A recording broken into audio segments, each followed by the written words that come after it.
Chères internautatrices et internautateurs, amateurs de livres bien épais, nous narrons les aventures extraordinaires de grands combats de l'histoire de France. Bienvenue dans cette Tric-Trac TV où nous allons, grâce à Monsieur Amable Salon du Corail, ici présent, comment tu bien Amable? Toujours bien, ma foi. Nous allons raconter les péripéties de soldats de l'Europe en 1515, une date incroyable qui n'a pas de secret pour Monsieur Guillaume. Comment tu bien, Monsieur Guillaume? Écoute, c'est quand même un plaisir de pouvoir revisiter l'histoire de France, voilà, à travers justement l'une des dates les plus connues et les plus fameuses de notre histoire. Dont on ne sait pas grand-chose, si ce n'est 1515 Marignan. Voilà, on sait une ville, une date, mais pas grand-chose.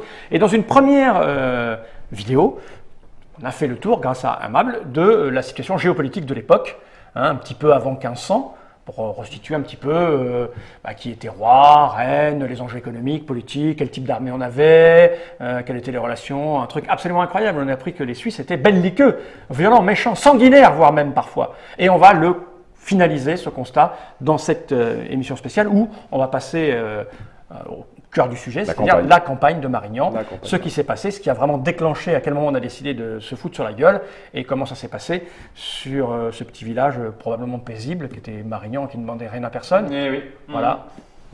Alors on t'écoute, Aimable. Je rappelle que tout ce qu'on a dit dans l'émission précédente et tout ce que l'on va dire là est détaillé avec des mots, quelques ponctuations, points et virgules, et moultes images dans cet ouvrage qui s'appelle 1515 Marignan. Là, il n'y a pas embrouille, on sait de quoi il est question. Aux éditions Thaïlandier, c'est sorti l'année dernière pour les 500 ans de cette fameuse bataille. Ce livre, j'en ai pas besoin puisque tout est là-dedans, comme on a pu le constater dans l'émission précédente. Et j'ai envie de dire, Aimable, raconte-nous comment cela s'est passé sur cette formidable carte posée devant nous. Je t'écoute. Juste en préambule. En préambule. Nous nous sommes quittés avec l'accession au trône de France de François Ier. 20 ans, fort. 20 ans, fort. Gaillard. Voilà. Et qui reprenait l'héritage ambitieux et politique de Louis XII pour ses prétentions sur donc, le duché de Milan, qui par héritage revenait au royaume de France. Enfin, c'est ce qu'eux disaient. C'est ce qu'eux disaient, voilà, mais bien évidemment il y avait, non. Mais il y avait des partis, notamment italiens et notamment la papauté qui n'entendait pas de cette oreille et qui voulait contrarier les projets français pour cette nouvelle campagne d'Italie. Mais pourquoi la papauté n'était pas d'accord d'ailleurs qu'est-ce qu'ils ont à voir là-dedans? Parce que la France était très, très croyante. Oui, mais ça, ce n'est pas le problème. Tout le monde est croyant, d'autant qu'on est quelques années avant la Réforme, il n'y a pas encore de protestants, donc de ce point de vue, il y a une unité religieuse dans toute l'Europe. Non, le problème, c'est que les Français n'étaient pas seulement en France, ils voulaient aussi s'imposer en Italie. Et ça déplaisait beaucoup au pape. Bien sûr. Il voulait lui-même s'imposer en Italie et élargir les frontières de son État pontifical. Alors, on peut préciser que Jules II est décédé. Oui. Le pape belliqueux dont nous parlions dans l'émission précédente, Jules II, est décédé. Lui succède. Alors, lui succède un pape, mais pendant très peu de temps, et surtout, 1 mois ou 2 mois après, monte sur le trône de Saint-Pierre un Médicis, qui prend le nom de Léon X. Voilà. Et donc, les Médicis, c'est Florence. Forcément. Voilà. Eux, ils sont très ambitieux. Oui, pour leur famille, principalement. Oui. Les intérêts de l'Italie passent un peu après, mais bon, c'est tout à fait normal. Voilà, et donc le pape hérite de la guerre lancée par son prédécesseur, même si ce n'est pas son prédécesseur immédiat. Et du coup, à ce moment-là, il est allié avec les Suisses, avec le duc de Milan et avec l'Aragon, l'Espagne, et avec l'empereur Maximilien. Voilà. Plus avec l'Angleterre qui vient de conclure la paix avec le roi de France. Voilà. Et donc là, nous sommes en fait au début de l'année 1515 et François Ier prend la décision de constituer une armée pour pénétrer en Italie et donc aller réclamer par la force. Parce qu'ils ont discuté avant un petit peu. Ils ont négocié, je te donne ça, tu me donnes ça, puis ça marchait pas. Ça n'a pas marché. Les Suisses étaient vraiment très remontés contre le roi de France, qui n'avait pas, enfin Louis XII, qui n'avait pas ratifié le fameux traité de 1513 signé après le siège de Dijon. Donc la France a une ardoise de 400 000 écus, c'est beaucoup auprès des Suisses, et les Suisses veulent être payés. Ils veulent surtout que les Français renoncent définitivement à toute ingérence dans les affaires italiennes. Parce que, comme on l'avait expliqué, les Suisses, notamment une partie des cantons donc, du centre, avaient eux-mêmes aussi des prétentions géopolitique vers le nord de l'Italie et voulait en fait que cette partie de l'Italie, donc qui se trouve, Côme, le lac de Côme, donc c'est le lac majeur, ça devait devenir en fait une sorte d'influence ou de sphère d'influence des Suisses. Alors, comme nous l'avons expliqué dans l'émission précédente, la Suisse est une puissance militaire, mais pas une puissance financière. Donc, pour conduire la guerre, eh bien, il faut que celle-ci soit financée par d'autres. Alors, il y a un traité qui a été signé, qui était en cours de négociation, disons, en juillet 1515, qui sera signé un peu plus tard, en juillet 1515. Et dans ce traité, l'ensemble des puissances alliées s'engageaient à payer un contingent suisse très important pour que, ma foi, les Suisses puissent se battre, pas seulement pendant quelques jours, mais pendant plusieurs mois, en Italie, contre les Français. Donc, le problème, c'est que ces alliés, évidemment, ne sont pas très, ne sont pas très fans à l'idée de payer beaucoup pour une puissance qui n'est pas, qui est une puissance en expansion, qui inquiète elle aussi. Alors, en fait, la Suisse a une vache à lait qui est le Milanais. Le duc de Milan, en fait, qui est rentré dans les fourgons de l'armée alliée en 1512, le duc de Milan est protégé, est quasiment le vassal des Suisses. Et les Suisses entendent payer les soldes de leurs troupes sur les caisses de l'État milanais. Il faut lever des impôts, beaucoup d'impôts, et du coup les Milanais commencent à tirer la langue. Voilà, il y a des troubles dans plusieurs villes milanaises. Voilà quelle est la situation. Sur la carte, on a mis Milan ici avec le gros truc. Là. On est en Italie ici. Hein. Alors là, voilà. Et donc là, la carte que vous avez sous les yeux est une carte qui représente en effet la Lombardie, avec donc Milan au centre. Bien évidemment, les Alpes sont ici. Hein. Donc on va de toute façon débuter la campagne par le franchissement des Alpes par François Ier, mais ici on s'est concentré évidemment après sur la deuxième phase de la campagne. C'est pour ça que vous avez cette carte avec les mouvements de troupes et bien évidemment Marignan qui se trouve en fait ici, là, exactement. Donc, tu nous posais la question tout à l'heure. Voilà, ça ce sera la bataille. Donc François Ier lève son armée. Alors quelle armée? Alors il lève une armée absolument gigantesque, sans doute la plus importante jamais rassemblée par un roi de France. À peu près 45 000 hommes, 45 000 combattants, donc sans compter plusieurs dizaines de milliers de charretiers, de vivandiers, etc. Un vivandier? Oui. Voilà. C'est les vivres. Pour les vivres. C'est ça, un vivandier, c'est rigolo, c'est la première fois que j'entends ce mot. Vivandier, vivandière. Voilà. Donc la tendance, c'est ça, les vivres, la popote. Les vivandiers. C'est ça.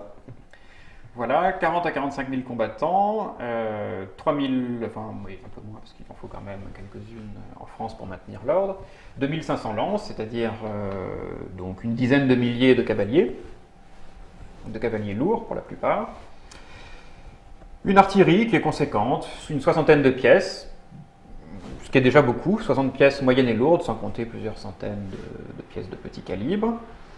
Et puis une infanterie très conséquente elle aussi, avec 20 à 23 000 lansquenets.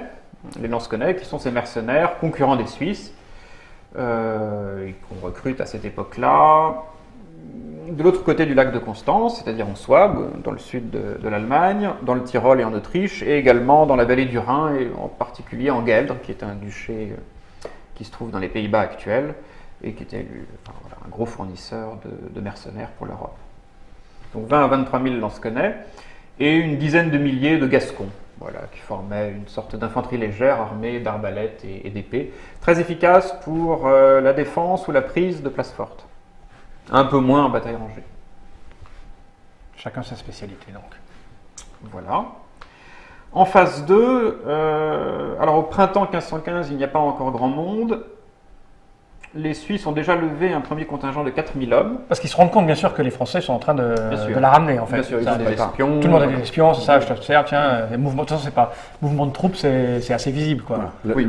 L'un des avantages pour les Suisses, c'est que, bien évidemment, la France, à l'époque, est quand même de l'autre côté des Alpes, et largement, parce que il y a justement ce fameux duché de Savoie, mais qui est rattaché, comme on l'a vu, donc, au Royaume de France, rattaché, attention, pas par héritage, mais politiquement, qui est dans tous les cas allié au Royaume de France. Donc il n'est pas vraiment allié. Le problème du duc de Savoie, c'est qu'il est pris entre deux feux. Il a très peur des Suisses, qui avaient envahi le pays de Vaud une quarantaine d'années avant.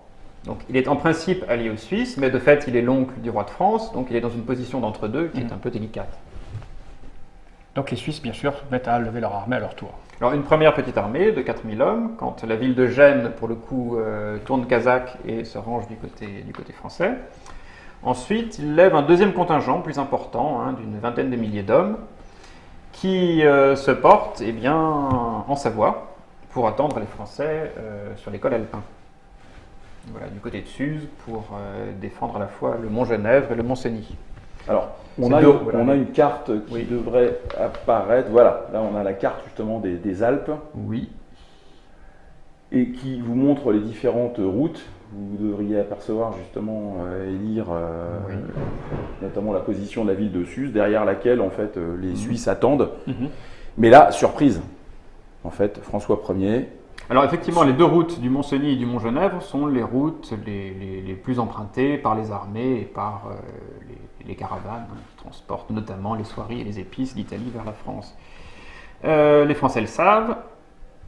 Évidemment, ils n'ont aucune envie de se frotter au pic suisse au fond d'une vallée. Ça n'est pas très souhaitable. Et du coup, ils vont tromper les Suisses. Ils vont leur faire croire qu'en effet, ils allaient passer par le mont Cenis ou le mont Genèvre. Et en fait, ils sont passés beaucoup plus au sud par le col de l'Arche. Alors, c'est la route que vous voyez au sud. Ça, tu la mets plein écran? Si on la met plein écran, la carte, on va peut-être mieux ici. Parce que là, c'est un peu loin pour nous. Oui. J'entends hurler dans la cabine de réalisation. Et, voilà. Ah voilà, c'est beaucoup mieux. Parce que oui, malgré nos yeux perçants, on avait du mal. Oui. Donc il passe par où, tu dis? Par la route du sud, tu vois la flèche. Ok, en bas à gauche. D'accord. Voilà, le col de l'Arche, route peu empruntée, très étroite. Du coup, ça assure la surprise, mais évidemment, il faut prendre quelques précautions, et notamment envoyer des pionniers pour aplanir les chemins, les élargir, éventuellement faire sauter quelques rocs qui empêchent ou gênent le passage de l'artillerie, en sachant que dans un premier temps, on garde l'artillerie lourde en arrière. Ah, c'est pas très discret tout ça, du coup? C'est pas très discret, mais... mais ça marche. Oui, ça marche parce que les Français, En fait, les Français ont réussi une surprise stratégique qui ressemble à celle de 1944, lorsque les Allemands s'attendaient à voir débarquer les Alliés dans le Pas-de-Calais et qu'en fait, ils sont passés par la Normandie. Avec la même obstination à penser qu'ils ont raison, que c'est là-bas. Oui, c'est ça en gros. Oui. Ils ne peuvent pas faire autrement que passer par là, donc du coup... Oui, c'est ça. Et de même qu'en 1944, les Allemands ont cru que le débarquement de Normandie n'était qu'une diversion, de même, les Suisses ont appris que des Français étaient passés par le col de l'Arche, mais ils pensaient que c'était simplement un corps de troupes secondaires. C'est rigolo ça. Comme quoi l'histoire se répète. Peut se répéter. Mais c'est vrai que c'était la prouesse du franchissement des Alpes, c'est que, comme l'a dit Amab, c'est quand même une armée très conséquente. Donc c'est-à-dire que c'était difficile d'imaginer à l'époque, avec les moyens justement qui existaient au sein des armées, de pouvoir faire cheminer une troupe aussi nombreuse à travers quand même, ça reste les Alpes. Imaginez la scène, c'est quand même 50 000 hommes qui se déplacent sur une route où ne pouvaient passer que 2 hommes de front, un homme et un cheval. Oui, c'est colossal, oui. Donc, compte tenu évidemment de ça, ça veut dire que l'armée devait s'étaler sur 60, 70, 80 km. Mais qui avait eu l'idée? C'est les généraux? C'est le roi? C'est quoi? Parce que le roi, il est jeune, il ne sait rien, lui, ici. Alors, c'est en particulier un capitaine italien au service des Français, Jean-Jacques Trivuls, qui avait 75 ans quand même en 1515, mais qui était toujours vert. Et qui a trouvé le chemin.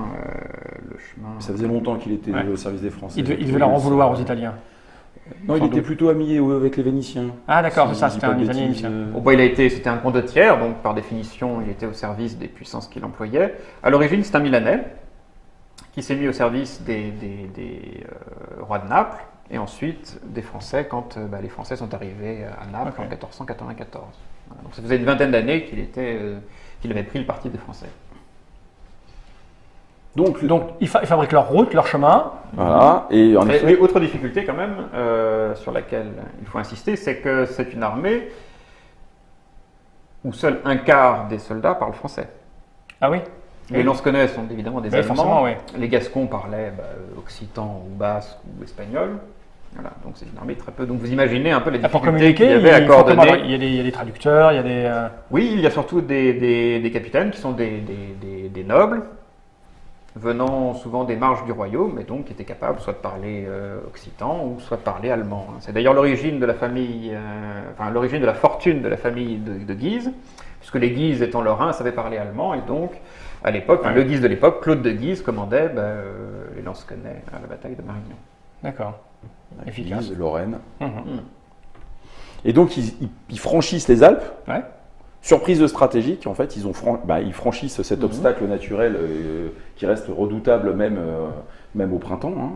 Et ils se retrouvent, comme on le voit sur la carte, finalement, dans le dos des Suisses qui les attendaient beaucoup plus au nord, et surtout les Suisses qui collaient un peu plus au col pour justement empêcher les Français de déboucher, comme on l'a vu. Et là, déjà, premier début de campagne un peu tonitruant de François Ier, coup de tonnerre, au sein de la Confédération qui se retrouve finalement avec une armée complète, presque dans le dos de l'un de leurs premiers corps. Alors déjà, il y avait eu un débat stratégique entre les Suisses, débat stratégique mêlé de considérations politiques, c'est-à-dire que les cantons de l'Ouest qui s'intéressaient à la Savoie, qui avaient des visées sur la Savoie, eux prenaient une défense avancée sur les Alpes, tandis que les cantons de l'Est, qui eux s'intéressaient surtout aux Milanais, avaient plus une vision de défense en profondeur entre les Alpes et Milan. Voilà, donc effectivement, le passage des Alpes par François Ier a donné quand même plutôt raison aux Suisses de l'intérieur. Et les Suisses ont dû se faire retraite précipitamment, d'autant que les Français réussissent un coup de maître, on peut le dire, en surprenant toute la cavalerie milanaise dans une petite ville qui s'appelle Villafranca. On peut peut-être revenir à la carte. Sur la carte des Alpes, voilà, c'est là. Voilà. Donc c'est au milieu de la carte, vous voyez, Villafranca au milieu de la carte. Voilà, donc vous voyez la route de l'armée principale française. Et ils franchissent tout ça en combien de temps ? Alors assez vite en fait, c'est assez vite. Parce qu'il fallait, comme tu disais, il fallait tracer des routes, faire péter des pierres pour pouvoir passer, ça prend du temps ça. Alors, ça veut dire qu'ils avaient aussi des ingénieurs avec eux pour poser... des ingénieurs c'est peut-être un grand mot, en tout cas des spécialistes. Des spécialistes, c'est ça, qui réfléchissaient à... Une unité de pontonnier. Il faut. Faire tomber de la roche, ça se met pas n'importe où. Non, avec un peu, tout à fait. D'accord. Donc oui, si on peut revenir à la carte, voilà, vous voyez en trait plein l'armée principale, qui franchit les Alpes entre le 11 et le 15 août, en gros. Donc voilà, 60 à 90 km de moyenne et haute montagne franchis en 4, 5, 6 jours, c'est quand même, ça n'est pas si mal. Et la météo était pour eux, du coup, j'imagine. Oui, ça allait. Ça allait, en effet. Il n'y a pas eu de tempête de neige. Alors, et vous voyez sur la carte, en pointillé, le trajet de l'avant-garde française, une petite avant-garde française, qui a réussi à surprendre la cavalerie milanaise, commandée par un certain Prospero Colonna, cavalerie milanaise qui rejoignait les Suisses du côté de Suse et Pignerol. Alors c'était un corps de troupes assez réduit, 300 lances, mais 300 lances d'élite, et qui composait toute la cavalerie dont pouvaient disposer les Suisses. Alors comment ont-ils été surpris ? C'est tout à fait typique là pour le coup de la guerre médiévale, c'est-à-dire une guerre qui est faite d'embuscades, de coups de main, etc., où on essaye de surprendre son adversaire. Ce qui fait le succès ou l'échec de ce genre d'opération, c'est bien sûr le renseignement. Et toute cette région-là était quand même plutôt favorable aux Français. Donc les Français ont été informés que Prospero Colonna était isolé dans le sud du Piémont. Et donc quelques capitaines audacieux, parmi lesquels Bayard, se disent « Ah ben tiens, on va pouvoir les surprendre en pleine nuit ». Alors vous voyez sur la carte que d'abord, on a pensé les surprendre à Carmagnola, en pleine nuit, à 2h du matin, pouf, et puis on arrive là, dans le plus grand secret. Les Français, évidemment, pour ne pas se faire remarquer, viennent avec des effectifs assez restreints, 150, 200, 300 lances, c'est-à-dire moins d'1 millier d'hommes en tout. Ils arrivent à Carmagnola et là, ils apprennent que les Milanais viennent juste de partir. Ils les suivent, la petite foulée, et le lendemain, le 12 août, à Villafranca, Prospero Colonna se met à table tranquillement. On lui apprend que des Français sont passés. Il dit mais non, ridicule, impossible, de toute façon on les attend plus au nord, etc. Le pauvre. Oui. Et vers le milieu de la journée, les Français attaquent et tombent sur une ville qui est totalement laissée sans garde, sans surveillance, voilà. Alors quand même, les deux gardes à l'entrée s'avisent qu'il y a des centaines de cavaliers animés de sentiments manifestement hostiles. Là, ils ferment les portes et on dit qu'un archer a réussi à mettre sa lance entre les deux battants de la porte au moment où les portes se refermaient. Et donc tous ces Milanais, ces 1000 ou 1500 Milanais sont surpris en train de déjeuner et sont tous capturés. Oui. Et d'un coup d'un seul, les Suisses se retrouvent vraiment sans cavalerie. Ce qui est plutôt gênant. Ce qui est plutôt gênant, ça leur porte un coup au moral. Un coup au moral, voilà. Les Suisses reculent et les Français les suivent par petites étapes. Alors, ils ne veulent pas les attaquer. Ils ne veulent pas les attaquer car François Ier poursuit deux objectifs. Certes, il veut conquérir le duché de Milan, mais il veut également se réconcilier avec les Suisses parce que, quand même, le duché de Milan est assez loin de la France et il est difficilement imaginable de tenir le duché de Milan avec des adversaires aussi puissants juste à côté. Et donc pas les combattre, ça veut dire pas faire de mort, ça veut dire pas développer un sentiment de haine viscérale, parce que tu as tué ma femme, mon enfant, c'est un peu l'idée. C'est l'idée, oui, c'est l'idée. Okay. Et en fait, il n'a pas du tout l'intention de se battre avec les Suisses. Là, il ne se conduit pas en chevalier qui a envie de foncer dans le tas et de se couvrir de gloire.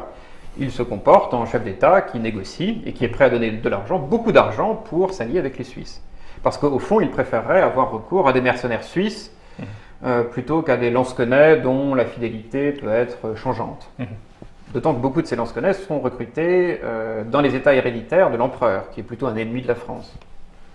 Voilà. L'objectif de François Ier est donc de faire de la Suisse une puissance alliée et si possible un peu sujette. Un État client, si vous voulez, de la France. Voilà.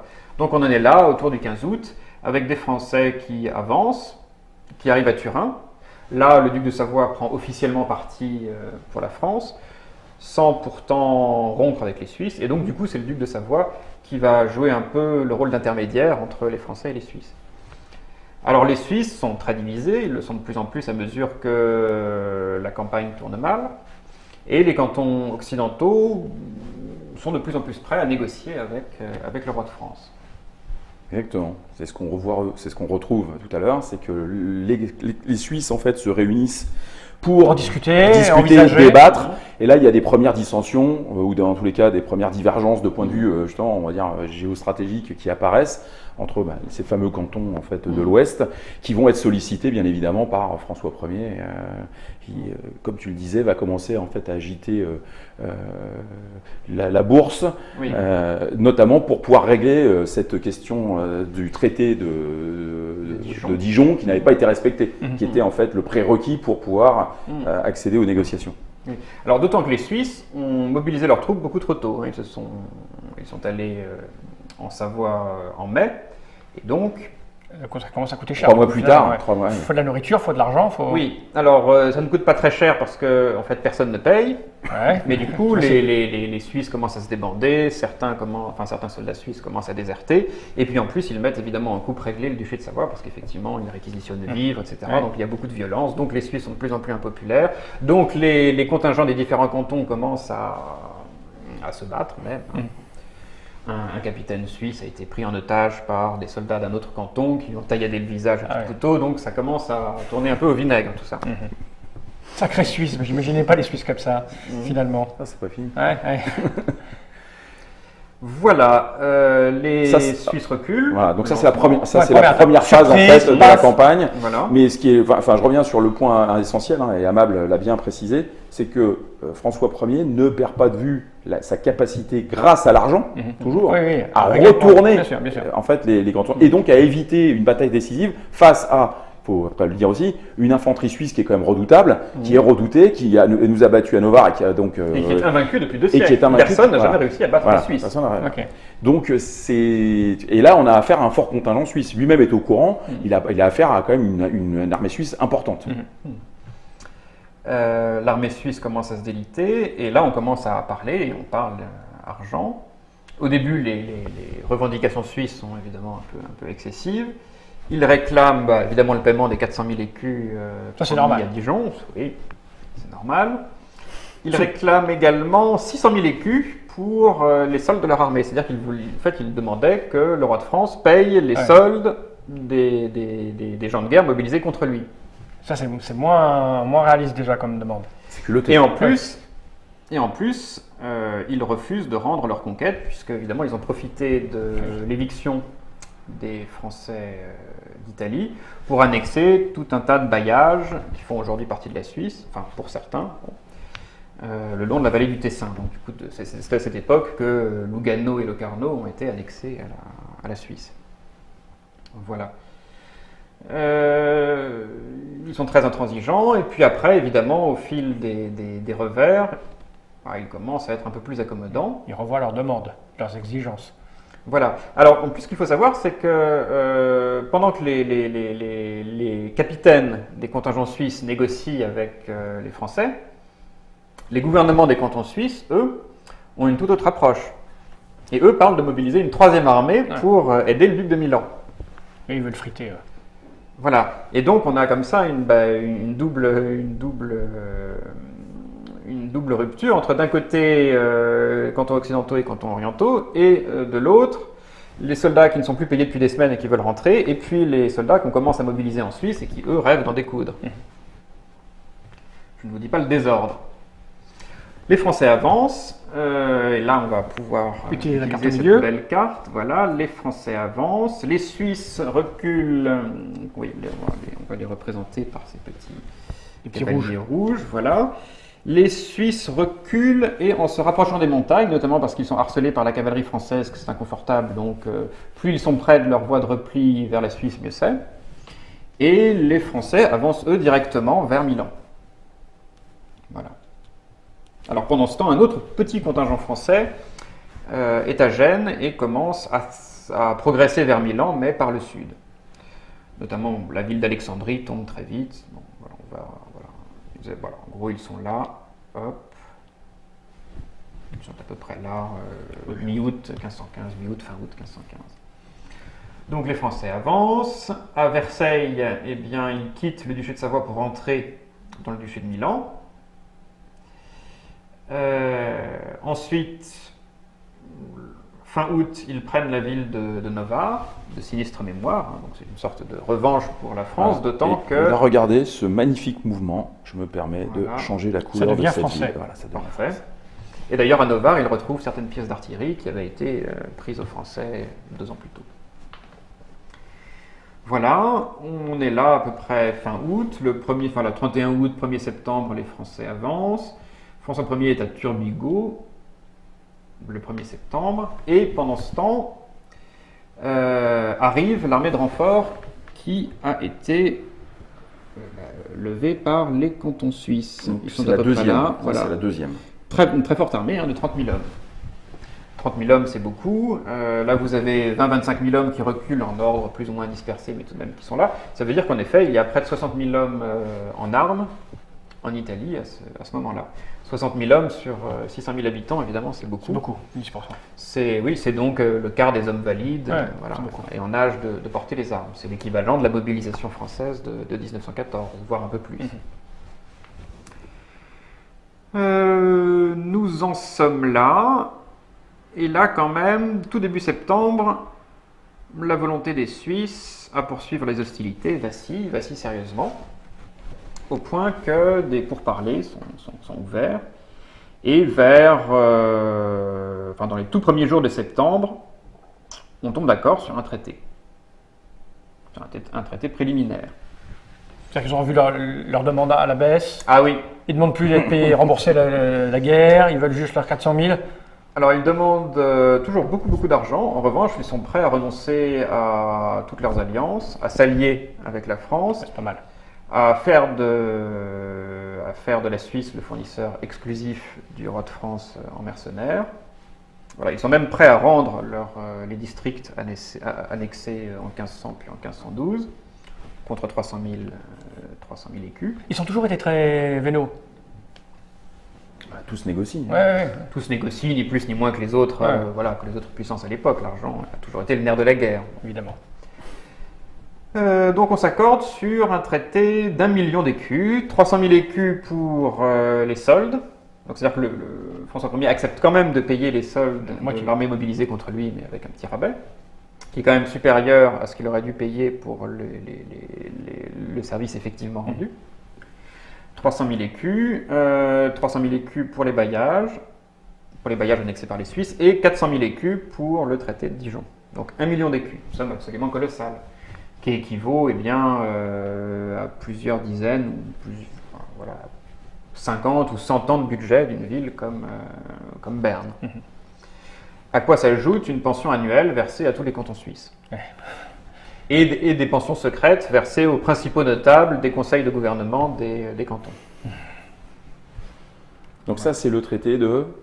Alors le traité de Gallarate, qui est signé ici, donc, entre les parlementaires des uns et des autres, qui est signé ici le 8 septembre. Ah, alors ça, c'est un traité très important, parce que justement, c'est le traité qui va permettre à François Ier, toujours grâce à l'argent, de faire levier auprès des cantons suisses pour pouvoir faire en sorte que justement ces fameux cantons sortent en fait de la guerre. Et il y arrive en partie. Oui, alors bon, ce qu'il faut savoir, c'est que pendant ce temps, quand même, les Suisses ne restent pas inactifs. Déjà, nous avons l'armée de renfort qui s'impatiente, s'inquiète, qui se demande ce qui se passe. D'autant que, à ce moment-là, une partie des contingents suisses décide de rentrer chez eux. Donc, ce sont les contingents de Berne, de Fribourg et de Soleure, c'est-à-dire à peu près le tiers de l'armée suisse, qui rentre en Suisse par Arona, etc. Voilà. Hop, pouf, en ordre très très dispersé. Pour eux, c'est terminé. Pour eux, c'est terminé. Donc là, c'est un tiers du contingent suisse qui disparaît. Oui. Alors, il y en a d'autres qui restent, et tout le monde se retrouve, alors ils avancent, etc. Tout le monde se retrouve à Monza, près de Milan, donc, le 8 septembre 1515. Alors, pendant ce temps, les opérations continuent entre Espagnols et Vénitiens, tout à fait à l'est. Ici. Voilà, donc les Espagnols sont en jaune, les Vénitiens en vert. Les Espagnols sont inquiets, ils ont une petite armée d'une dizaine de milliers d'hommes, très efficace, puisque l'infanterie espagnole est déjà l'une des meilleures d'Europe, mais enfin petite. Donc les Espagnols attendent de voir ce qui se passe, ils ne veulent pas payer pour les Suisses, ils ne veulent pas affronter directement le roi de France, ils attendent et puis voilà. Et surtout, ils veulent protéger le royaume de Naples, qui est le deuxième objectif de François Ier. Et les Vénitiens, avec une armée à peu près équivalente, les suivent, voilà, par petites étapes, pouf, pouf, pouf, voilà, on progresse par là. À un certain moment, par là, les Espagnols franchissent le Pô, voilà, par Plaisance. Ils sont à peu près là. Et les Vénitiens, eux, prennent la route de Lodi pour prêter main forte aux Français. On se rapproche du rond bleu. On se rapproche du rond bleu. On aurait dû mettre rouge ce rond, non? Alors les Suisses sont divisés, mais quand même il y a une personnalité qui va faire que les événements fâcheux dont on va parler vont se produire. Et cet homme, c'est Matthäus Schinner, qui est le prince-évêque de Sion, qui est une principauté ecclésiastique, qui donc recouvre le Valais actuel. Une principauté ecclésiastique, mais enfin où le prince-évêque avait très peu de pouvoir.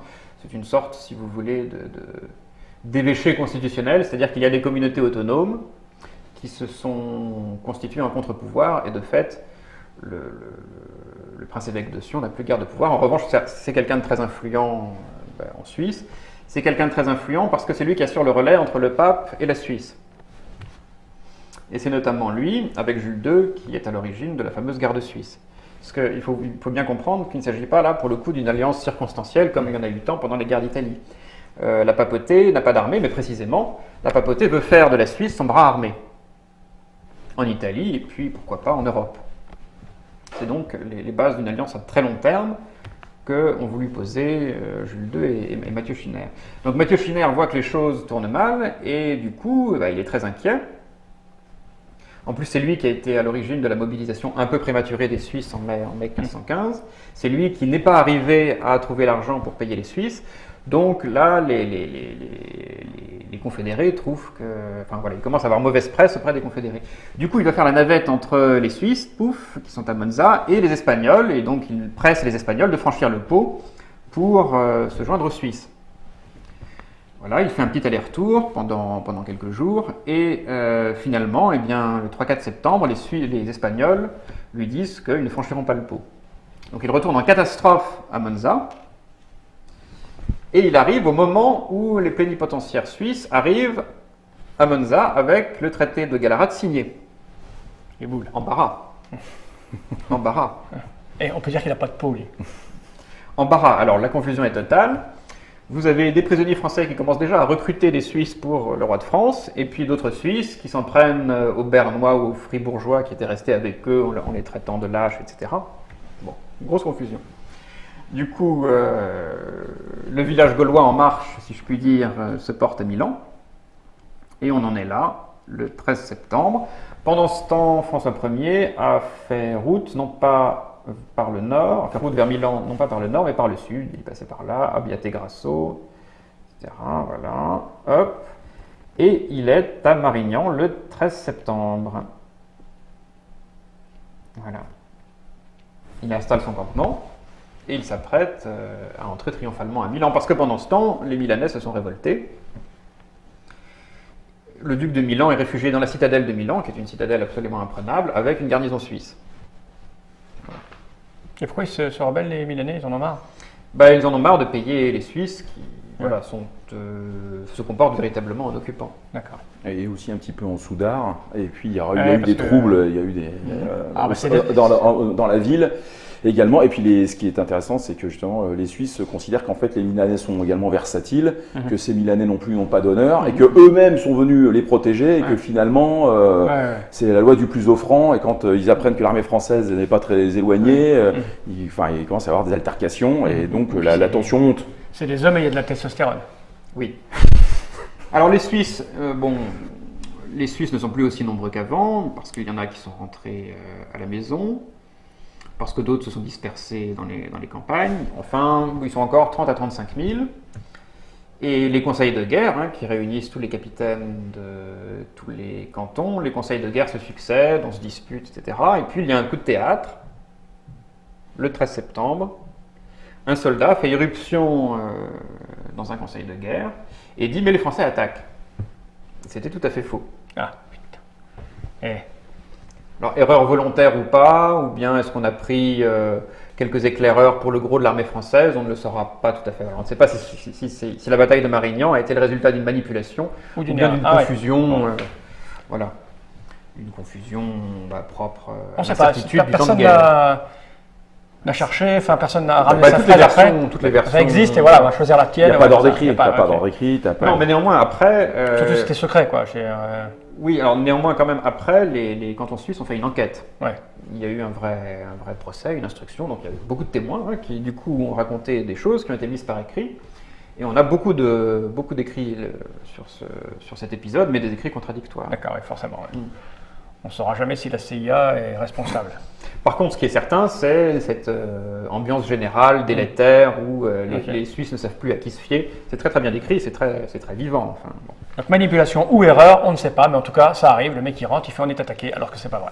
Voilà, on est le 13 septembre, en début d'après-midi. Et au fond, les Suisses vont rééditer la manœuvre de Novare, c'est-à-dire qu'ils vont foncer dans le tas et essayer d'arracher la décision en 1 heure ou 2, en surprenant leurs adversaires. Comme ils avaient l'habitude. C'est ça. Et effectivement, c'était dans leur situation la meilleure chose à faire, puisqu'ils n'étaient plus en état de faire la guerre encore très longtemps. Il leur fallait tout de suite une victoire. Sinon, le duché de Milan était perdu. D'ailleurs, il était déjà à moitié perdu, puisque en fait, les Suisses ne tenaient plus que Milan et les villes du nord du duché. Voilà, c'est comme ça que commence la bataille de Marignan. Alors, les Vénitiens, pendant ce temps-là, rejoignent ou pas l'armée française? Alors, le 13 septembre, François Ier a déjà vu le chef de l'armée vénitienne, qui était un condottiere, qui s'appelait Bartolomeo d'Alviano, mais l'armée vénitienne est encore à Lodi. Alors, voyant que les Suisses les attaquent, les Français, là, écrivent en vitesse à Bartolomeo d'Alviano et ils disent « mais voilà, vite, venez vite, venez vite, venez vite ». Voilà. Donc là, on a les Français qui sont à Marignan. Okay. Les Suisses sortent de Milan. Voilà. En hurlant. Les Vénitiens vont peut-être remonter. Ils ne se préoccupent pas de ce genre de détails. Alors, on estime qu'il y a 20 à 25 000 Suisses qui montent à l'attaque des Français. Autrement dit, ils sont quand même beaucoup moins nombreux que l'armée royale, presque 2 fois moins. En plus, ce sont eux qui attaquent. Alors, par chance quand même, la surprise est partiellement réussie. C'est-à-dire que les Français s'apprêtaient à faire leur bagage pour marcher sur Milan, et les corps français sont encore échelonnés sur la route, c'est bien de Lodi à Milan. Et vers 4 heures de l'après-midi, les Suisses percutent l'avant-garde française qui est commandée par le duc de Bourbon. Et comme ça, ils se tapent dessus. Voilà. Les Suisses se répartissent en 2 ou 3 corps et attaquent furieusement les lignes françaises qui sont à la peine.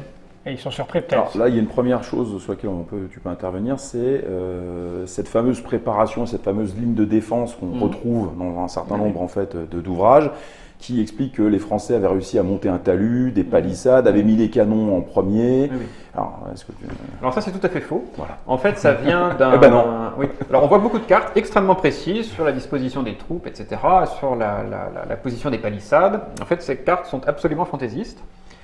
Elles proviennent du livre écrit par un humaniste italien qui s'appelle Paolo Giovio, qui était un évêque, qui s'est fait plaisir et qui a donc parlé de palissades, etc. Et par la suite, au tout début du XXe siècle, un capitaine suisse a écrit un article sur Marignan et a étudié en détail le relief du terrain. Il a dit, tiens, puisqu'il y avait palissades, ça ne pouvait être que autour de cette petite colline, etc. En fait, il n'y avait vraisemblablement rien. D'accord. Puisque de toute façon, les Français n'étaient pas dans un camp fortifié, ils étaient dans un camp qui était un simple intermède avant de marcher sur Milan. Et parlons aussi un petit peu de la topographie quand même du lieu, parce que ça c'est important, on ne se bat pas en plaine, on n'est pas en Beauce. Où on se voit à des kilomètres. Non. Le terrain est parfaitement plat. Il y a quelques petites éminences, mais enfin bon, voilà, dont la hauteur est très faible. Et vous voyez que toute cette région du Pô est assez marécageuse. En fait, il y a déjà beaucoup de rizières, puisque la culture du riz s'est beaucoup développée à la fin du XVe siècle et au début du XVIe siècle. C'est un terrain qui est coupé de canaux.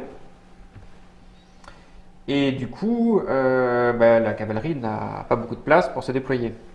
Ce qui évidemment avantage les Suisses. Alors évidemment, ils combattent en rang serré, donc les canaux les gênent aussi, mais moins que la cavalerie française. La bataille a lieu sur un terrain très compartimenté, très resserré, et ça évidemment, ça donne une bataille du fort au fort qui ne pouvait qu'avantager les Suisses, et qui contrebalance un peu les effets du rapport de force défavorable pour les Suisses. Et donc au sujet de l'artillerie. Alors au début, l'artillerie n'est pas du tout groupée. Les Suisses, dans un premier temps, sont en situation de supériorité numérique, puisqu'ils ne rencontrent que l'avant-garde française, c'est-à-dire un quart au plus de l'armée. Et donc ils enfoncent les lance-connais, qui reculent de plusieurs centaines de mètres. Du coup, les Français lancent des contre-attaques assez maladroites, qui font quand même beaucoup de morts, y compris dans les rangs de la cavalerie lourde, qui n'a que 50 ou 100 mètres pour charger, et qui charge en ordre dispersé. Et là, beaucoup de nobles sont tués. Le fameux Bayard ne fait pas grand-chose, il est désarçonné plusieurs fois, il réussit à se sauver, mais enfin bon. Mais quand même, ces contre-attaques ont eu un effet absolument capital, c'est que les Suisses n'ont pas réussi leur quitte ou double, et n'ont pas réussi à emporter la décision dans les premières minutes, ou la première heure, pendant la première heure de la bataille. Parce qu'ils voulaient que ce soit court. Oui. C'est leur technique de combat. Eux, leur technique de combat, c'est l'impact, c'est la force, c'est la masse. Et ce que tu décris dans ton ouvrage, c'est que les Français n'ont pas attaqué de face avec la cavalerie lourde. Alors les gendarmes, puisqu'on peut peut-être revenir quand même, le gendarme, c'est quand même le chevalier tout en armure lourde. Donc c'est-à-dire que ça amène aussi une certaine énergie cinétique. Et puis ce sont les professionnels de la guerre, donc ce sont des guerriers complètement évidemment aguerris, redoutables. Mais comme tu le décris dans l'ouvrage, eux ils sont venus sur le flanc. Ils ont pris sur le flanc, ce qui fait qu'ils ont ralenti en plus ce mouvement de la poussée suisse. Et puis bon, forcément, on est obligé de s'arrêter pour les combattre. Donc en fait, ça a ralenti cette machine, ça a aussi causé des pertes, même s'ils ont été repoussés, si ça n'a pas été décisif. C'est vrai que ça leur a fait perdre du temps et ça leur a fait perdre justement en fait cet impact qui était nécessaire. Ça a transformé la guerre éclair en guerre d'usure. Et nécessairement, la guerre d'usure favorise le camp le plus nombreux.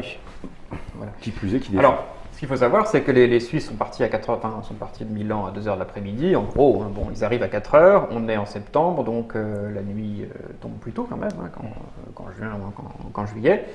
Et du coup, après 2 ou 3 heures de mêlée, la nuit commence à arriver. Et du coup, tout ça, enfin, les combats cessent peu à peu, mais dans une confusion totale. Parce que ce qu'il ne faut pas oublier non plus, c'est que, évidemment, aucun des deux camps n'avait d'uniforme. Ah oui. Oui, c'est compliqué. Faire la différence entre un Suisse qui parle allemand et qui est armé d'une pique et un Lansquenets qui parle allemand et qui est armé d'une pique. Ah oui, c'est compliqué. C'est compliqué. D'autant qu'il fait très chaud, il y a énormément de poussière.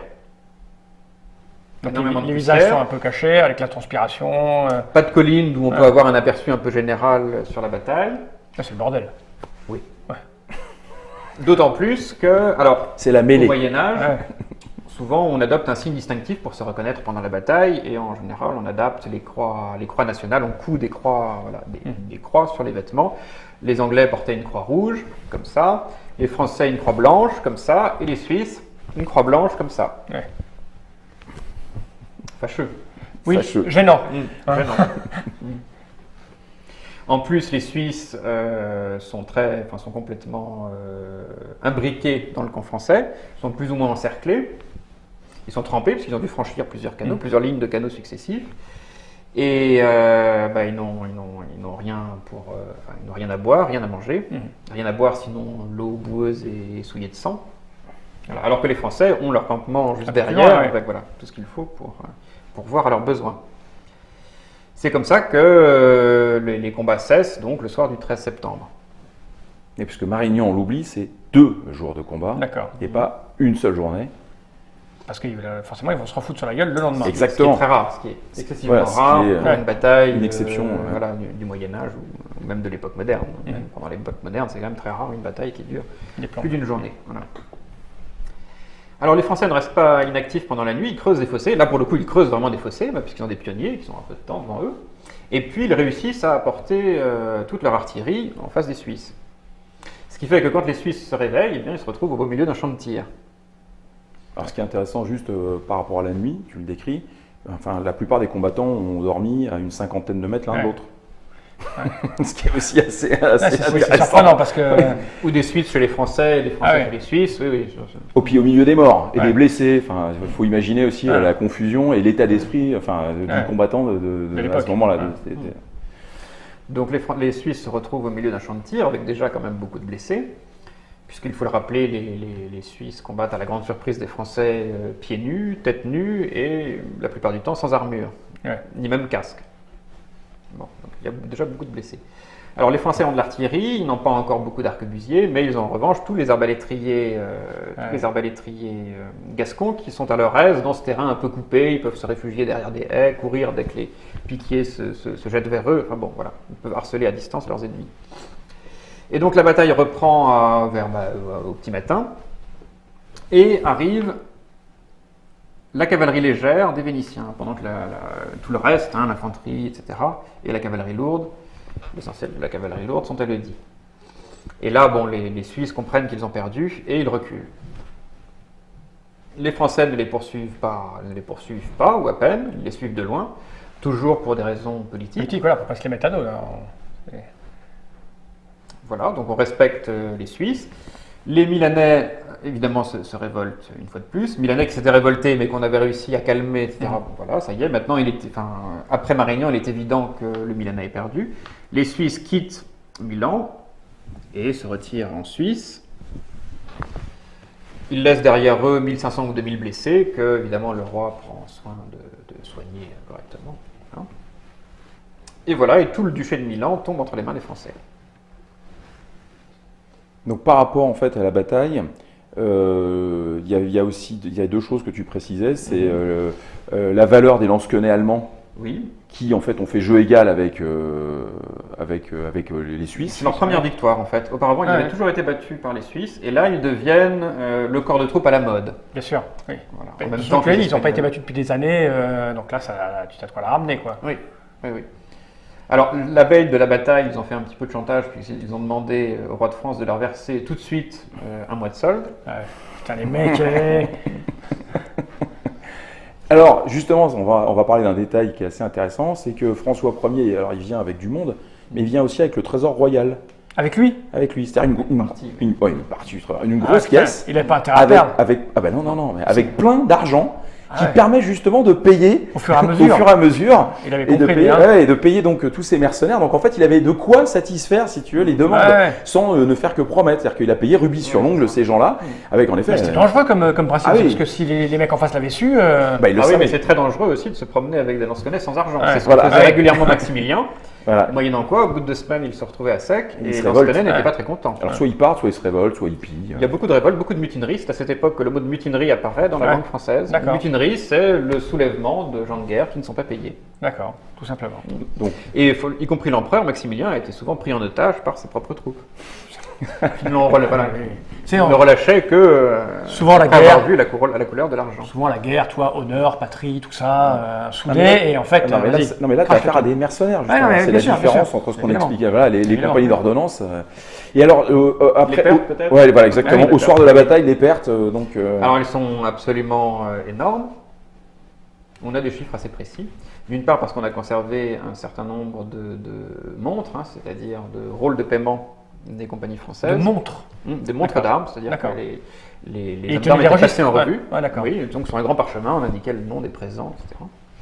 Le nom des hommes d'armes qui avaient remplacé les morts, etc. Donc on a comme ça une base. L'administration fait déjà... Alors la plupart de ces documents ont été perdus, mais il en reste suffisamment quand même pour avoir une évaluation, une bonne estimation.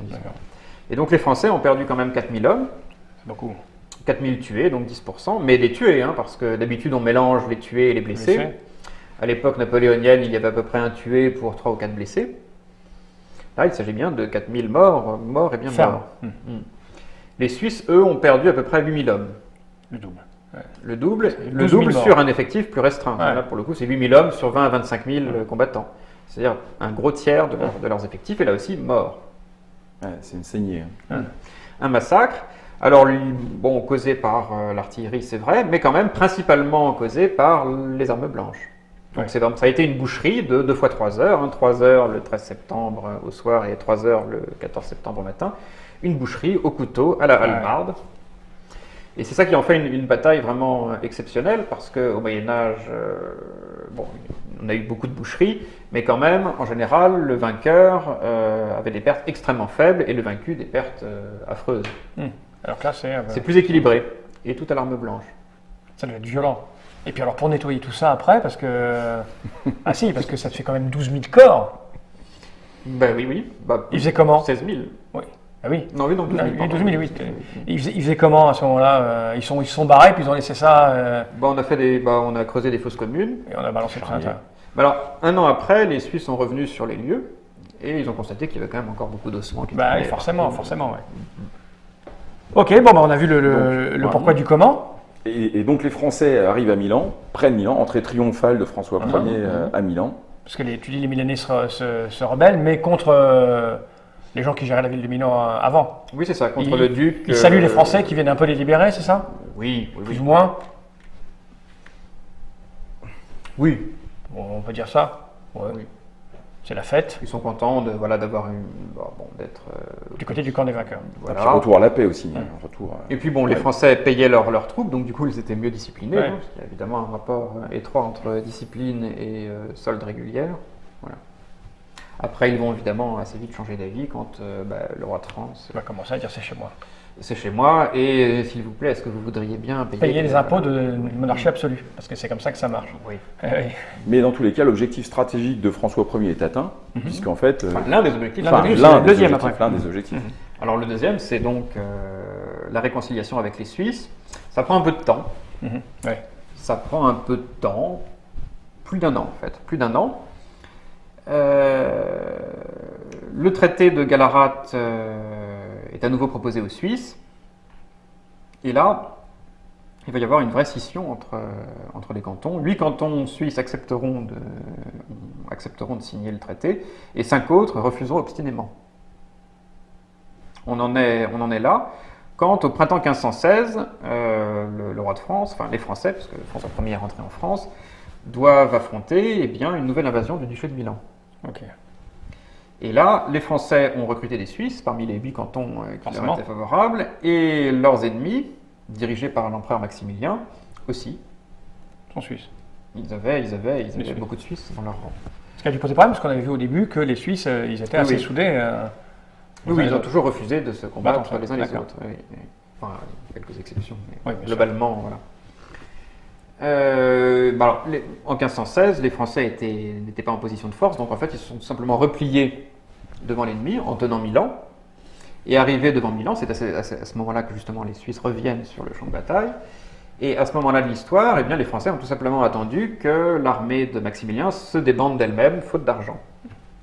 Okay. Et là, on peut dire que ça a mis un terme définitif à cette longue séquence guerrière en Italie du Nord qui avait commencé en 1508. Et en fin 1516, le roi de France signe la paix perpétuelle de Fribourg, et ensuite se réconcilie avec le pape et tout le monde, temporairement. Ouais. Enfin, la paix est faite fin 1517. Okay. Alors le traité de Fribourg, c'est intéressant de le dire, est un traité qui est moins favorable à la France que le traité de Gallarate. Alors qu'entre-temps, il y a eu quand même une victoire. C'est-à-dire que le roi de France a accepté des concessions importantes. Notamment, il a accepté que les Suisses gardent la plus grande partie de leur conquête. Donc Lugano et Locarno sont restés suisses, comme chacun peut le constater aujourd'hui. Et puis, comme tu le précisais, le traité de Gallarate, c'était une alliance. Exactement. Alors que le traité de Fribourg, c'est une paix. C'est une paix. C'est pas pareil. C'est beaucoup moins fort, et c'est justement ça s'éloignait de l'objectif stratégique que se fixait en fait François Ier de s'attirer en fait la Confédération suisse. En revanche, la conséquence, en effet, qui est très importante, c'est que la Confédération, on ressort, scindée en deux. Pas deux États différents, mais avec deux politiques. Oui. Alors après, bon, la Confédération suisse a toujours fonctionné comme ça. Mais ce qui est très frappant, c'est qu'elle a réussi à garder son unité. Malgré tout. Malgré tout, il faut quand même savoir que quelques années après, il y a la Réforme. Et la Réforme, voilà quand même quelque chose d'absolument révolutionnaire. Enfin, c'est un choix, c'est vraiment... Les guerres de religion, c'est un combat entre le bien et le mal. Et bien malgré ça, les cantons protestants sont restés quand même alliés au canton catholique. Et quand est-ce qu'ils ont arrêté d'être méchants et violents, les Suisses ? Alors, il faut savoir qu'il y a eu un débat politique très intense en Suisse l'année dernière, parce que le parti populiste, qui a le vent en poupe en ce moment, comme dans beaucoup d'endroits, le parti populiste a fait de Marignan le début de la neutralité suisse. Ouais, ok. Et... Ce qui les gêne. Non, parce que non, au contraire. C'est au nom de ça qu'ils revendiquent justement une espèce d'isolationnisme. Voilà. On est plus tranquille. Oui, on est très bien. Voilà. Surtout n'entrons pas dans l'Union européenne, etc. Il y a un discours quand même politique, un programme politique derrière. Bon, le fait est que ce n'est pas vrai. D'accord. La neutralité s'est imposée beaucoup plus tard. Alors, ce qui est vrai, c'est qu'après Marignan, quand même, c'en est fini de l'impérialisme suisse. C'est-à-dire que les Suisses consolident leur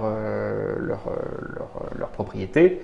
Et voilà. Encore que dans les années 1530, ils vont conquérir le pays de Vaud. Donc c'est quand même une neutralité plutôt agressive. Mais c'est vrai que quand même, ils n'ont plus l'importance qu'ils avaient à la fin du XVe siècle et au début du XVIe siècle. La neutralité suisse commence à prendre forme au moment de la guerre de 30 ans. Et puis il faut voir aussi que la neutralité n'est plus perçue de manière péjorative au XVIIe siècle. Au XVIe siècle, encore une fois, comment peut-on rester neutre entre le bien et le mal ? Oui, c'est ça. Il faut faire un choix. Oui. Au XVIIe, au contraire, là, il commence à y avoir une vision positive de la neutralité.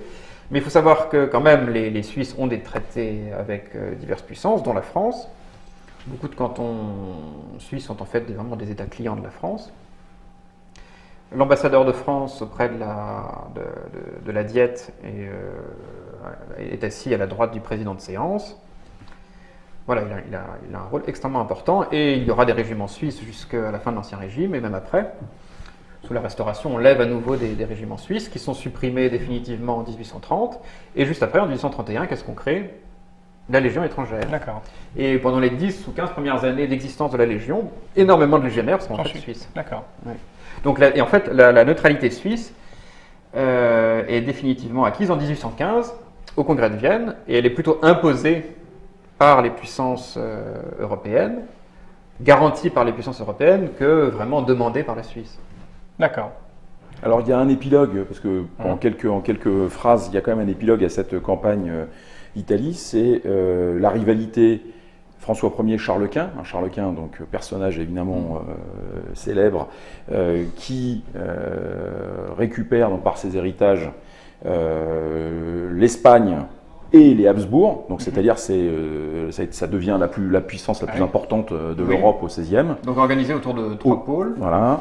L'Espagne, les Pays-Bas et les États héréditaires des Habsbourg, auxquels se joignent en plus, dans les années 1520, la Hongrie et la Bohême. On est un peu entouré. Hein. Ah bah, complètement entouré. Et ce qui est intéressant, c'est que dans cette rivalité donc, entre ces hommes, sachant qu'il y a toujours Henri VIII qui a eu un règne, très long, on a l'élection en 1519 au titre d'empereur du Saint-Empire romain germanique, qui, comme son nom ne l'indique pas, n'est pas forcément germanique, et qui donc pouvait en fait être occupé par quelqu'un d'une autre lignée. Et François Ier postule contre Charles Quint. C'est là qu'on voit la vision finalement très traditionnelle de François Ier. C'est-à-dire que François Ier ne veut pas, comme Charles VII et Louis XI, qui de ce point de vue sont beaucoup plus modernes, un État national bien ramassé et bien cohérent sur le plan territorial. Il aspire à la domination universelle, exactement comme les Habsbourg. Donc l'Italie étant le plus beau morceau de l'Europe d'alors, il s'agit de la conquérir pour après s'imposer dans toute l'Europe. Ambitieux, quoi, normal. Ambitieux. Voilà. Mais comme il est le plus puissant, tout le monde se ligue contre lui, donc il perd l'élection impériale contre Charles Quint. Et là, Charles Quint deviendra le premier personnage de l'Europe, et il sera le premier souverain capable d'avoir les ressources suffisantes pour contrer l'expansionnisme français. Et un dernier mot puisque pour clore en effet ce passage, il faut qu'on parle bien évidemment du désastre de Pavie, donc je laisse. Parce que finalement tout cela est très paradoxal.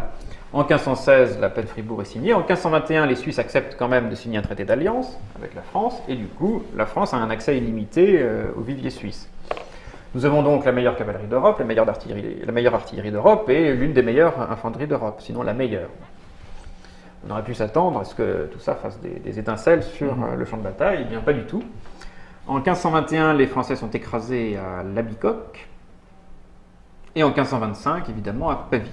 J'ai signalé par Pavie, Pavie qui est là, et Labicoque, Bicocca en italien, francisé en Labicoque ici. Alors la Pavie, c'est d'abord en fait un siège. L'armée française vient mettre le siège en fait devant Pavie, investit donc la ville, mais une armée de secours arrive, et c'est cette bataille-là qui s'appelle la bataille de Pavie. Oui.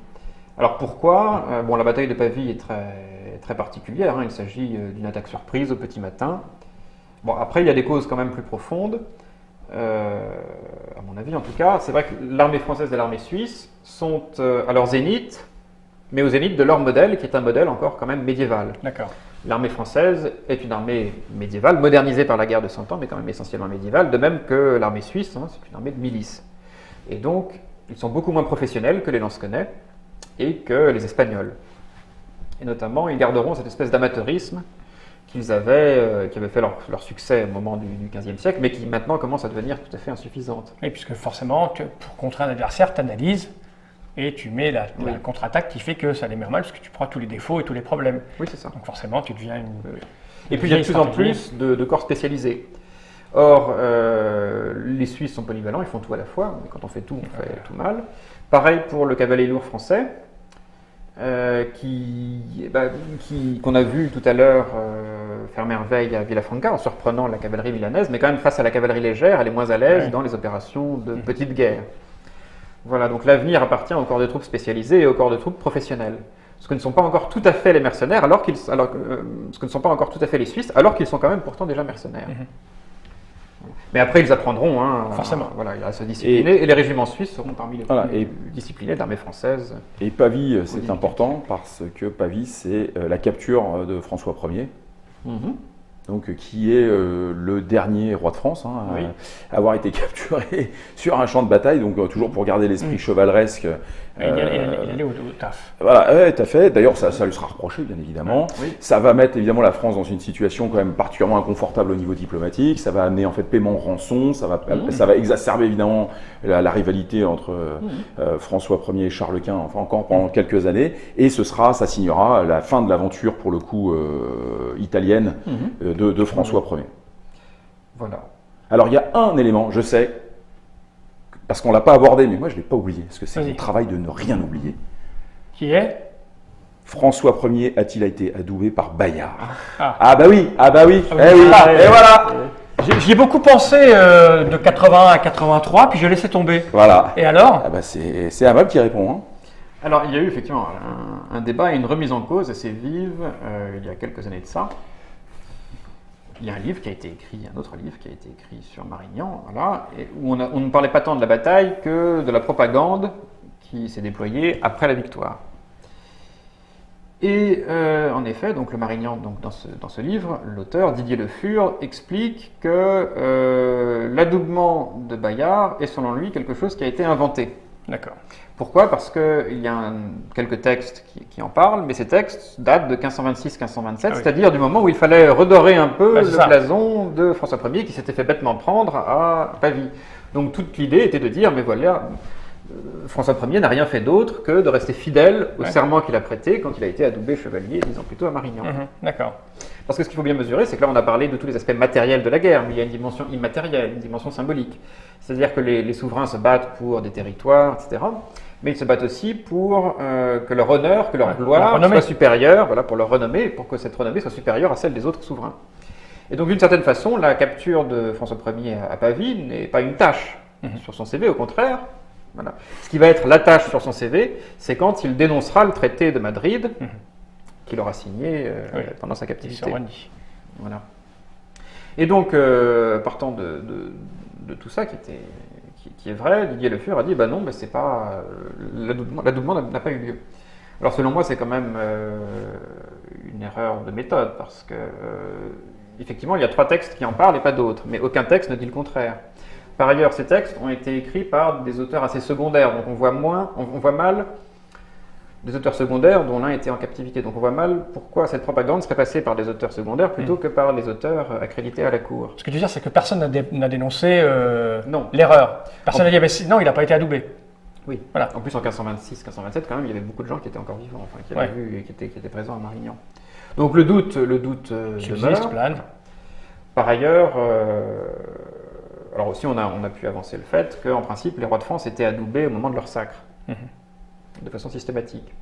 Le problème, c'est qu'on n'a pas de preuve non plus formelle que cet adoubement a bien eu lieu pendant le sacre.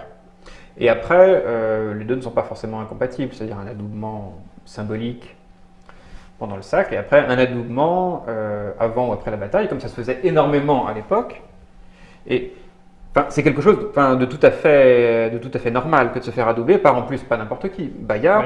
Alors Bayard, ce n'était pas un général au grade très élevé, c'était un capitaine de compagnie d'ordonnance, il commandait à quelques centaines d'hommes, mais c'était quelqu'un qui était renommé dans toute l'Europe. Sans peur et sans reproche, c'est bien lui. Et il était connu, donc c'était vraiment une star absolue dans toute l'Europe du temps, que tout le monde voulait voir, etc. Que Henri VIII a relâché sans rançon après l'avoir capturé en 1513 parce que tellement il était émerveillé par son charisme et sa force, et son honneur. Tout cela paraît quand même assez naturel. En plus, c'était une façon de montrer que justement lui, roi de France, rendait hommage à la chevalerie du royaume. C'est une manière tout à fait typique de l'époque que de se rendre le maître d'une communauté en s'en proclamant le serviteur. Voilà. Exact. Donc il était à la fois un chevalier parmi d'autres, combattant parmi les autres nobles du royaume dans la mêlée, et en même temps naturellement le chef, puisqu'il était le roi. Ok. Voilà. Bayard qui aura une d'ailleurs triste fin, puisqu'il décédera à la Bicoque. Non, en 1524. Ah non, c'est juste avant Pavie. Un peu avant Pavie. Un peu avant Pavie, où il décédera d'un coup d'arquebuse à la défense d'un pont. Non, c'est pas sur le Garigliano? Non, le pont du Garigliano, c'était 20 ans avant. Oui, non. Mais c'est effectivement en franchissant une rivière, la Sésia. D'accord. Voilà. Et donc on a fait cet épisode, le symbole de la mort de la chevalerie. Bon, en fait, ça n'a rien de nouveau, parce que déjà au Moyen-Âge, avec une arbalète, on tuait très bien un chevalier de très loin. Donc, voilà. Ok. Donc, tout ce que tu as dit là, c'est là-dedans. On trouve ça dans toutes les bonnes librairies et bibliothèques. Ah oui. Ne l'empruntez pas dans une bibliothèque. Non, voilà, allez, exactement. Il faut d'abord, oui, c'est. Il y a de quoi lire, donc. Tu as d'autres ouvrages, quelque chose, ou c'est la bibliographie habituelle où tu nous amènes 50 000 ouvrages? Non. C'est uniquement ça. Mais on avait prévu une petite revue. Dans une autre vidéo? Dans une autre vidéo. Oh bah oui, alors on va faire ça alors. Ouais. Bah oui, donc là pour le moment, vous avez cet ouvrage qui est une référence. Il y a beaucoup d'ouvrages écrits sur 1515? Pas tant que ça. Ça fascine pas grand monde, c'est pourquoi Voilà, il y en a eu un certain nombre sur Marignan ou autour de Marignan au 19e siècle, 20e siècle. Ouais. Après, parmi les ouvrages modernes, on peut signaler le livre, une excellente petite synthèse écrite en 1991 par Laurent Héninger. D'accord. aux éditions Sockemer. Et donc en 2003, le Marignan de Didier Le Fur, mais qui lui est plus axé sur, encore une fois, l'image de la bataille et l'exploitation qui a été faite de la victoire par la propagande royale. Ok. Et puis celui-là où vous aurez les faits, comme on vient de les évoquer, le placement historique, la campagne, conjecture. Putain, conjoncture. Oh, Léon, pourquoi ce mot est. Ça, c'est là, je perds mes neurones en fait. La conjoncture, et puis les explications stratégiques qui intéressent bon nombre de joueurs de Wargame qui suivent le trick-track. C'est pour ça qu'on a une belle carte avec des hexagones et puis des jolis pions en bois. Merci Amable, Sablon du Corail, d'être venu jusque-là. Alors c'est vrai qu'en parlant de cartes, oui. puisque donc au niveau des jeux, là la carte que nous utilisons, donc c'est un jeu qui s'appelle Oz is Lost, Save Honor. Tout est perdu sauf l'honneur. Alors c'est pas tout à fait ce qui a été prononcé, mais justement c'est lorsque François Ier écrit à sa mère, après Pavie, en lui disant ma chère mère, nous avons tout perdu, mais sauf l'honneur, puisque tout est perdu sauf l'honneur qui m'est sauf. Voilà. Et donc ça c'est un jeu italien de chez Editrice Simulazione. Oui, ça doit être quelque chose comme ça. Donc qui reprend en effet donc les campagnes d'Italie. Et sinon en effet l'année dernière a apparu un jeu donc de Philippe Hardy qui s'appelle Marignan 1515 chez Wikifolly. Il y a très peu de jeux donc. Tu es joueur de Wargame, Amable ? Oui. Ouais. Et donc ça te manque pas des Wargames sur cette période par exemple ? Pour cette période-là, pour le Moyen-Âge et le début de l'époque moderne, j'aime bien des jeux de stratégie, disons, qui englobent tous les aspects politiques, diplomatiques et militaires. Voilà. Mais mais j'aime bien aussi les jeux de campagne ou de bataille. C'est ça, on va positionner des troupes. Ok, merci. J'espère que comme moi, maintenant, vous en savez plus sur 1515 Marignan. Parce qu'effectivement, comme on a débuté cette émission en expliquant que 1515 Marignan, ça a été chanté en plus maintes fois, parce qu'on nous rentrait dans le crâne sans savoir vraiment pourquoi. Et maintenant, on le sait un peu plus. Une bataille décisive. Et puis, notre histoire d'amour avec les Suisses, donc finalement. Hein Et puis les Italiens. Et puis les Italiens, c'est une longue histoire d'amour qu'on a depuis des siècles et des siècles avec eux. Hein et la paix de Fribourg sera commémorée avec pompe par la Confédération helvétique en novembre prochain. Ok. Merci à vous d'être venus jusque-là. Il va être temps de regarder ces caméras droit dans l'objectif et de dire Jenny Reich.